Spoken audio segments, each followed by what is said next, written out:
On vient à cette lutte à mort entre l'armée malienne et les djihadistes. Les faits se sont déroulés dimanche. L'armée assure avoir repoussé une attaque de djihadistes. Le JNIM, allié à Al-Qaïda, avait visé le camp militaire de Mourdia, près de la frontière mauritanienne. L'armée dit donc avoir riposté et écarté les djihadistes. Une victoire revendiquée qui s'accompagne d'exactions particulièrement choquantes. Bonjour Wassim Nasr. Bonjour. Vous avez pu consulter les vidéos. Elles sont terribles. Donc effectivement, comme vous l'avez très bien dit, dimanche 26 mai, vers entre 5h et 6h du matin, une attaque assez complexe des djihadistes contre le camp de Mourdia. L'attaque est un échec, sauf particularité. L'armée qui est présente sur place, elle poursuit les djihadistes hors de la ville. Donc dans la poursuite, ils sont arrivés dans une région qui s'appelle N'Yamana, donc à quelques kilomètres du camp militaire.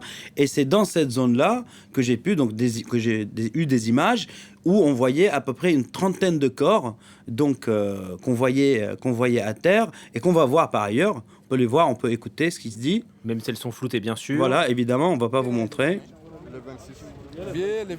Voilà la vidéo que vous avez pu récupérer. Ouais, il y en a deux vidéos en fait. Là, on voit la deuxième. On voit le militaire malien. Ça, c'est un seul côté. Ça, c'est un seul côté qu'on a récupéré d'abord. Voilà, donc ce qu'on a vu, on a entendu la date donnée, donc du 26. On voit les militaires maliens sur les deux vidéos. On a coupé une petite partie, la partie intéressante. Évidemment, on a flouté les images les plus gore. Qu'est-ce qu'on voit? On voit des corps décapités, des personnes éventrées, amputées, émasculées.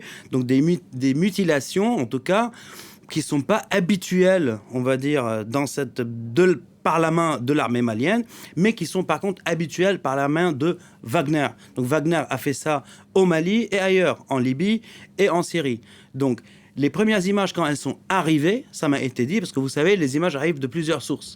Au début, on a laissé entendre que c'était des civils qui ont subi des exactions de l'armée. Surtout que, selon nos confrères de RFI, la semaine dernière, au moins 13 villageois avaient déjà été tués par Wagner dans la même localité de N'Yamana. Sauf enquête faite, question posée, de sources propres.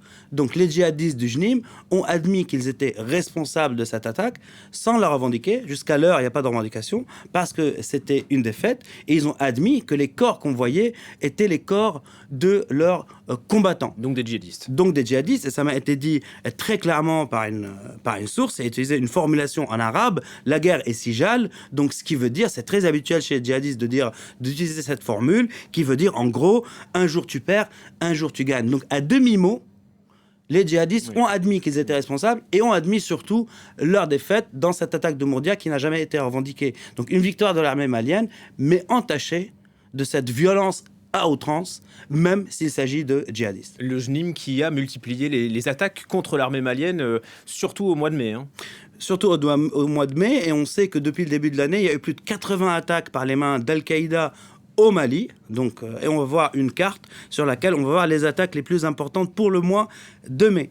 Donc on voit dans la région de Ségou, village de Goumou, le 26 mai, 5 morts pour l'armée. Région de Mopti, à Toum, le 26 mai, un IED contre un véhicule de l'armée. Nyono-Ville, donc au sein de la ville, le 22 mai, une attaque contre un véhicule de l'armée. Et aussi dans la région de Sikasso qu'on voit au sud, donc 2 IED le 13 et le 16 mai sur la route entre Baraz et Sikasso et Nina et Sikasso, mais aussi à Niafunké. On sait que Wagner a été attaqué à Niafunké dans la région de Tombouctou. On a des photos. Donc les véhicules utilisés par Wagner, donc véhicules de l'armée malienne, mais utilisés par Wagner. On va voir les deux photos qui ont subi une attaque à l'IED dans la région de Niafunké. Et donc voilà l'équipement qu'on voit à terre. Donc l'équipement Wagner. On ne sait pas s'il y a eu mort ou blessé ou s'il y a eu les deux parce qu'ils ont été évacués. On va voir sur notre photo le véhicule, donc complètement pulvérisé, ce qui démontre en tout cas une capacité de fabrication et d'utilisation d'IED, donc d'artificiers, de la part du JNIM. Le JNIM aussi, donc Al-Qaïda a revendiqué un combat avec l'État islamique le 25 mai, une bataille rangée, comme il y en a tous les jours, toutes les semaines entre l'État islamique et Al-Qaïda. Et l'État islamique qui a diffusé une vidéo, on va la voir aussi, d'un avion L-39, donc un avion d'appui air-sol de l'armée malienne qui était piloté par 2 pilotes russes. Leur mort a été avouée ou admise en tout cas par les Russes. Et là, c'était le 29 avril. Donc il y a 2 groupes qui sont actifs. Celui qui agit le plus, c'est Al-Qaïda, mais l'État islamique est aussi là. Et c'est le même constat au Burkina et au Niger, Wassim? C'est le même constat au Burkina, on en a parlé il y a quelques jours. Il y a une cadence d'attaque qui est juste très élevée. Hein. Même le nombre de morts est beaucoup plus élevé que le nombre de morts au Mali. Parce qu'au Burkina, Al-Qaïda est en train de marquer encore le coup. Au Mali, ils sont plus, on va dire, ils ont plus de capacité de mouvement, de liberté de mouvement au Mali qu'au Burkina. On sait par exemple aujourd'hui que les forces de VDP, les milices supplétives de l'armée, subissent les plus grosses pertes parce qu'elles ne sont pas équipées. Elles ne sont pas outillées. Et d'ailleurs, je vous renvoie à un papier de France 24 de Flore Monteau où elle dit qu'il y a beaucoup de désertion au sein des VDP aujourd'hui parce qu'ils sont en première ligne et ils ne sont pas soutenus. Et les djihadistes choisissent de les taper parce que c'est les cibles les plus faciles en comparaison avec l'armée. Et là, on voit des images de camps d'entraînement d'Al-Qaïda au Burkina. On n'a pas la localité exacte, mais on voit qu'ils ont la capacité de s'entraîner à ciel ouvert avec des moyens assez consistants, donc récupérés dans les casernes de l'armée burkinabé. Ça, il faut le rappeler. Et on va terminer sur une attaque à Boni le 20 mai. Donc Boni au Niger.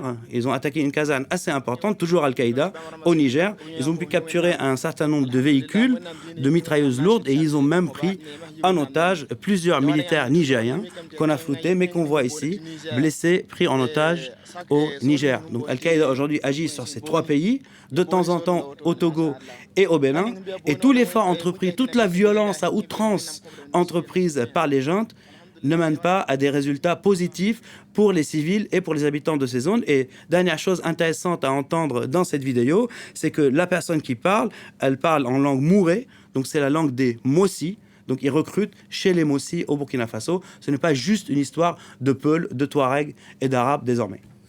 Merci beaucoup pour ces informations et ces vidéos que vous nous décryptez chaque semaine.